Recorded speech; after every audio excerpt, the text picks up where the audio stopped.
I ultimately got my tyrannical supervisor a 6-year jail sentence.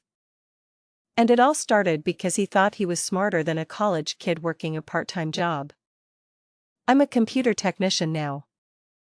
But back in my college days, my first real job was at a well-known chain cafe we'll call Seattle's finest. The store manager, let's call her Isabel, had grand ambitions of climbing the corporate ladder. Her obsession was making our store the absolute finest. A shining example for the whole company.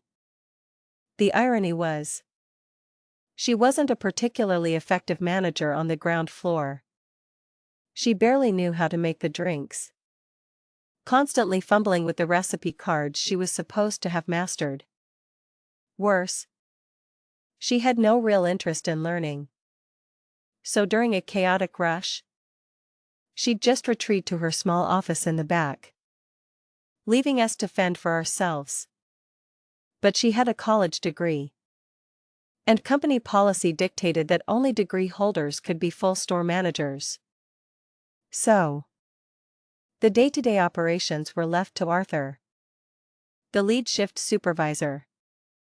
Arthur had been at that location for 25 years. Since he was 16.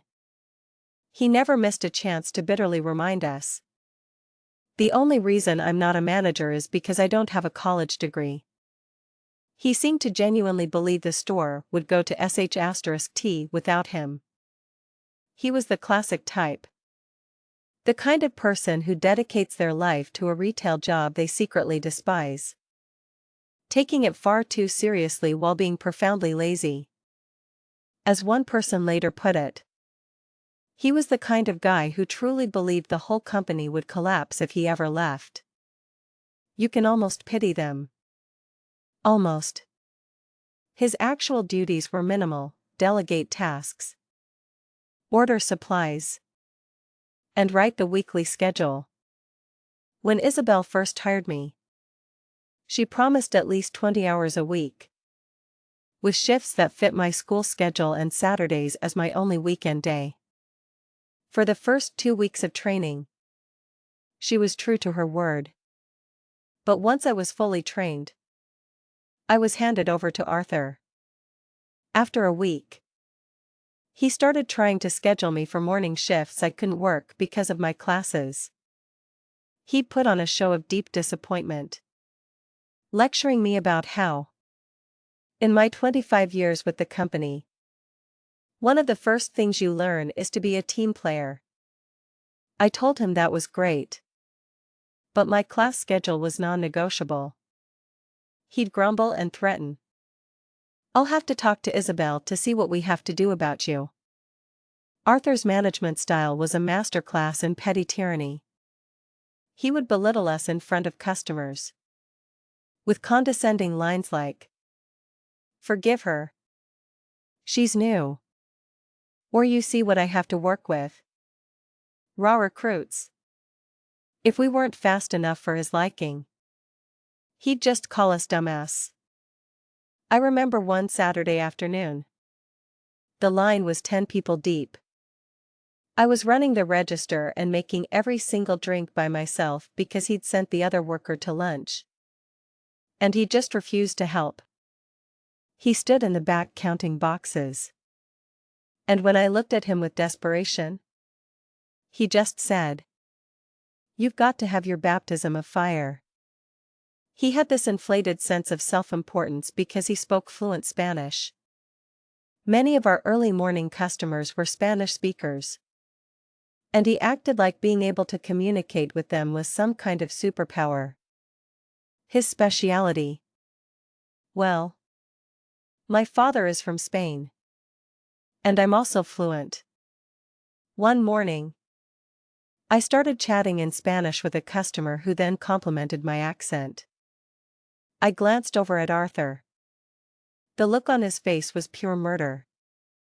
In that moment, Arthur made a critical mistake, fueled by his own bruised ego. He saw me as a rival to be squashed, completely unaware that this petty act of retaliation would be the first thread I'd pull to unravel his entire deceitful career. From then on, whenever a Spanish-speaking customer came in, he'd rush over and say, "I'll handle this," cutting me off. Soon, my hours were slashed to just 8 a week, closing on a Friday night and opening on a Saturday morning. He was giving all the hours to his favorites, usually young women he was trying to flirt with. He'd tried it with me early on, hinting that he could give me more hours if I would just play ball and go out with him. It was disgusting. The man was married. I started looking for other jobs. The tension in the store cranked up when Isabel announced she was up for a promotion to district manager.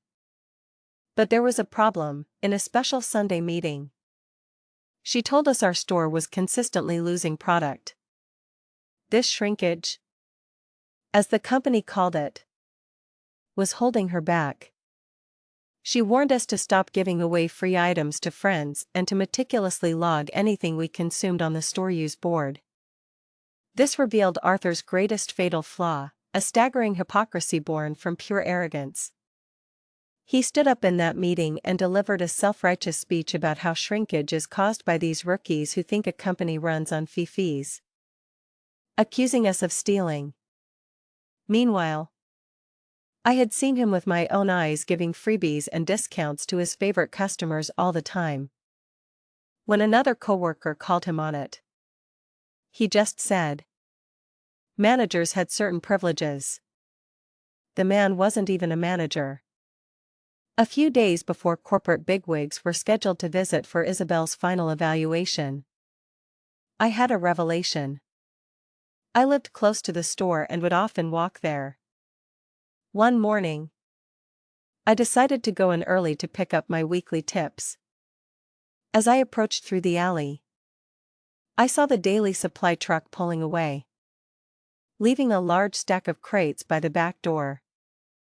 Arthur had propped the door open and was carrying the crates inside, one by one. It was the most work I'd ever seen him do. Hidden by some cars and trees, I watched him. He brought all but one crate inside. This last crate was filled with croissants and boxes of expensive granola bars. He pulled out his cell phone. And a minute later, a beat-up car pulled into the alley. The driver popped the trunk. Arthur loaded the crate into it, and the car sped off. At first, I tried to rationalize it. Maybe it was an interstore transfer I didn't understand. But by the time I walked home, forgetting my tips entirely, I knew what I'd seen. Arthur was a thief. Then it all clicked. I remembered overhearing him talk about his wife's side business selling snacks at sporting events. He was stealing company product and selling it for pure profit. That was our store's shrinkage. That was why Isabel couldn't get her promotion. I knew telling Isabel would be my word against his. And he'd deny everything. I had to catch him red-handed. The next morning, I was back, my cell phone ready to record. And sure enough, he did the exact same thing. But my video was too dark and grainy to be definitive proof. I needed a better angle. I noticed an apartment complex across the alley. If I could get inside, I could hold my phone over the wall and get a perfect close-up shot. That became my morning ritual for the next week. Out of 4 mornings I staked him out. He stole a crate 3 times. And each time, I recorded it. At home, I edited the clips together into one damning video, complete with time and date stamps, clearly showing Arthur and the woman I assumed was his wife loading stolen goods into their car. My moment came that Monday afternoon, during Isabel's big meeting with the corporate executives. I wasn't scheduled to work, but I knew I could get into the back room by saying I was there for my tips. Arthur stood there with his sycophantic kiss-ass grin. Believing he was the master of his small universe. He was about to learn a harsh lesson that in the modern age, the most unassuming person with a smartphone can become the arbiter of your fate. When I walked in, Isabel, in full I love my staff mode for the executives, pointed me out. Oh. Everyone. Here's one of our newest and best. She's going to college for computing. I smiled and mouthed, just getting my tips, as I walked past Arthur, who looked like he wanted to kill me. In the back room, I grabbed my $11.50 in tip money and went straight for the computer we used to clock in.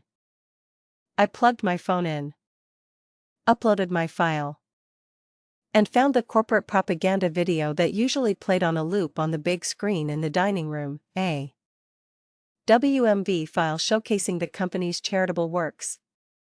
I swapped it out for my video, which I titled Steve the Thief, and set it to play on a continuous loop. But I did something else, too. I made a copy of my video and renamed it with the exact file name of the corporate video, then deleted the original. I walked back out and ordered a hot latte from Arthur. He was seething, but with the bosses watching, he plastered on that fake grin and, uncharacteristically, waved my money away, giving me the drink for free. I sat at a nearby table, sipping my latte.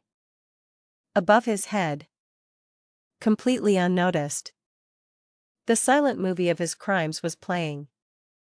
Then came the payoff. One of the bosses squinted at the screen. Say, Isabel, that isn't our company video of our donations to minority scholarships. What? I asked that.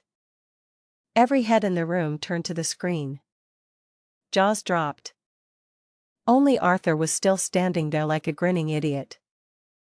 Isabel's voice was ice.